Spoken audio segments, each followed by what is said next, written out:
Hello, my name is Leon Sultan. I'm a teacher of AP Human Geography at Abraham Lincoln High School in San Francisco, California, and welcome to the lecture on religious conflicts.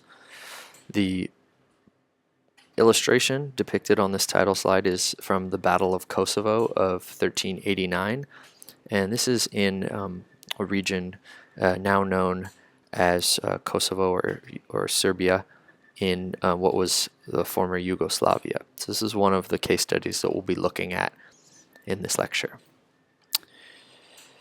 We will be examining 5 case studies in this lecture of religious conflicts. Those are Israel, Palestine, former Yugoslavia, Nigeria, Northern Ireland, and Syria. For all 5, we are going to look at 3 questions. What sides are involved, religions, ethnicities, etc.? What historical factors are involved in creating the conflict, as well as the involvement of third parties in attempting to mediate or, in certain cases, make worse, exacerbate the conflict. So we'll start with part A.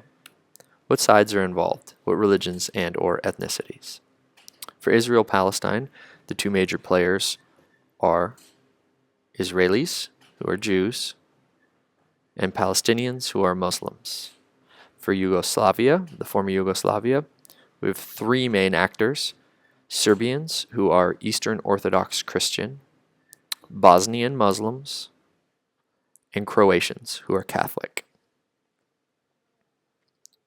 For Nigeria, the 2 major sides are the north, which is Muslim, and I put in parentheses Boko Haram because that's one of the groups that operates in the north, one of the major actors, and in the south, predominantly Christian. For Northern Ireland, the 2 major actors are Protestants and Catholics. And finally, for Syria, there are several players. There's the Syrian government, which are Shia, actually a branch of Shia Islam called the Alawites.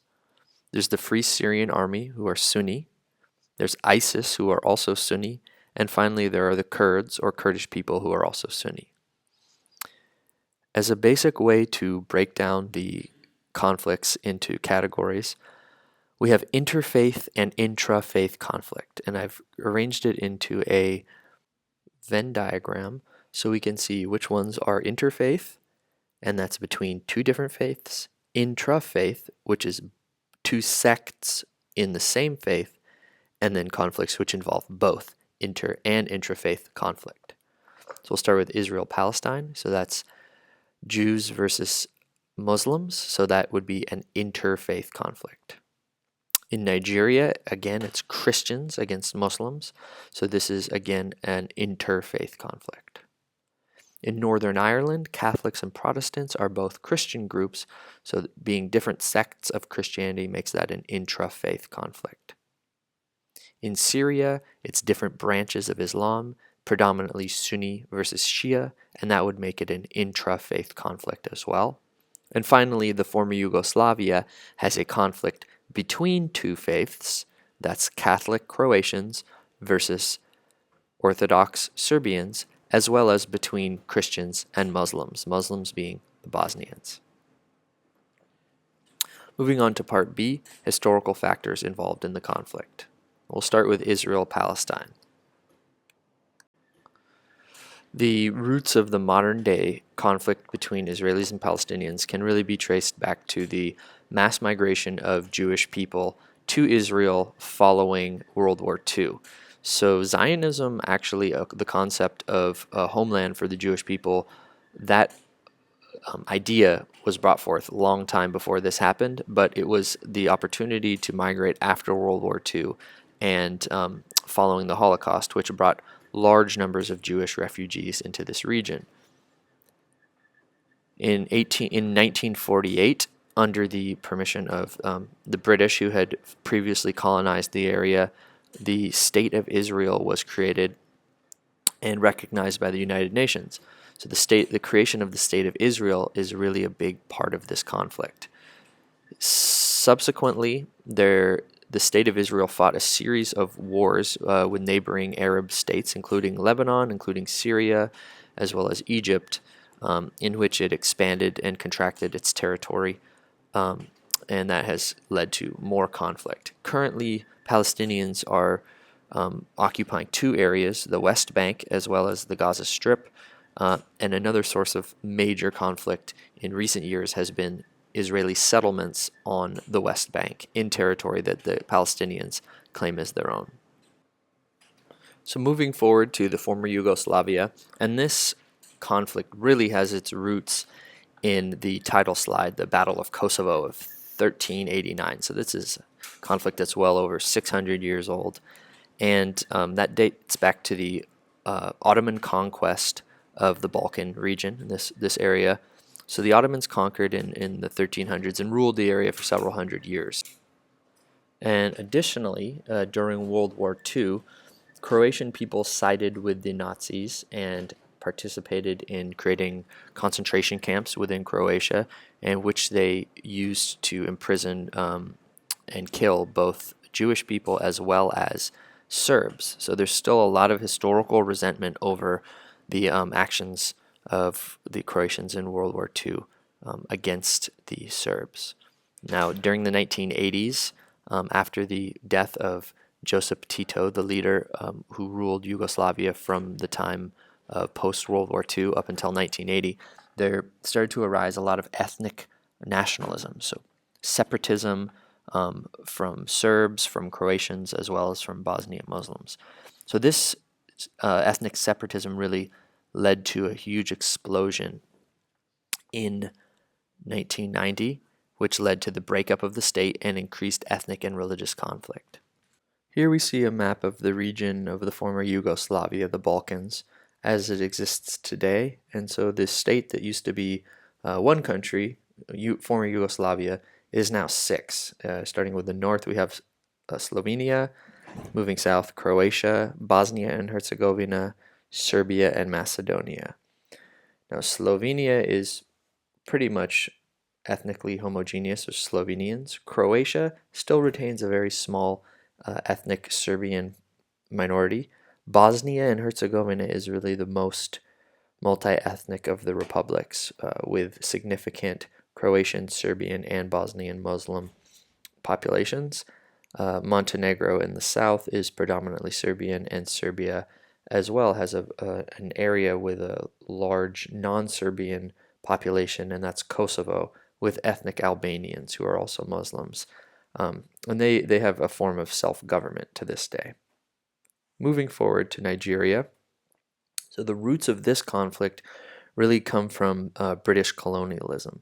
When Britain participated in the Conference of Berlin in the late 1800s and partitioned Africa along with other European colonial powers, they drew arbitrary borders that really created a lot of conflicts within these states. So they drew a state with major religious, ethnic, linguistic, cultural differences between North and South. So you had a state really divided upon itself from its very beginnings, with the Muslim-dominated North and the Christian-dominated South.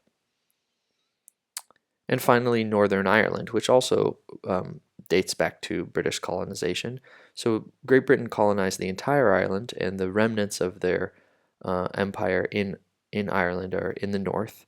And you have large communities of both Protestants and Catholics here in the north. But the Irish Catholics have sought independence and to be separate from Great Britain and the United Kingdom. In order to achieve this, a group of people formed the Irish Republican Army, or IRA, and they sought resistance with violence. So this is really the historical source of the conflict in Northern Ireland. Finally, we have Syria, and again, this dates back to colonial boundaries. In this case, it was France and Britain drawing borders after World War I and creating another multi-ethnic, multi-sectarian state. In this case, they drew boundaries which did not include the Kurdish people and which included the creation of new states that had large populations of both Sunni and Shia. After the Iraq invasion and the Arab Spring movements, there were anti-government protests within Syria that eventually turned into the full-fledged civil war that we see today. So these are the historical roots in Syria. Now, something that all five conflicts have in common is they all have economic and territorial causes as well as the religious causes. Many of them also have ethnic elements involved. Moving on to part C, involvement of third parties in the conflict. For Israel-Palestine, the United States and the United Nations have repeatedly attempted to negotiate peace. There have been many important peace accords that have happened throughout this conflict, but none have stuck permanently, and the conflict still remains hot in terms of violence to this day. In the former Yugoslavia, the United Nations actually occupied many regions of conflict between 1991 and 95 until they withdrew from a lot of regions in 1995. And then when the conflict re-instigated in the late 90s, the United States engaged in a bombing campaign in 1998 in order to prevent genocide of Bosnian Muslims by the Serbs. In Nigeria, the group Boko Haram, which is a religious extremist group, is being aided by an international or terrorist organization called Al-Qaeda. So they're receiving aid, support, logistics from Al-Qaeda. In Northern Ireland, groups in the United States backed the Irish Republican Army and supplied them with weapons and money, shipping these resources over from the United States. In Syria, it's very complicated. The Kurds are supported by the United States. The Syrian government is supported by Iran, Russia, and a group classified as terrorists called Hezbollah, which is a Shia militia. The Free Syrian Army is supported by the United States and other large Sunni states, particularly in the Gulf, such as Saudi Arabia. So this concludes the lecture on religious conflicts. Again, my name is Leon Sultan. I'm a teacher of AP Human Geography at Abraham Lincoln High School in San Francisco, California. Please leave a comment if you have any questions below. Thank you for watching.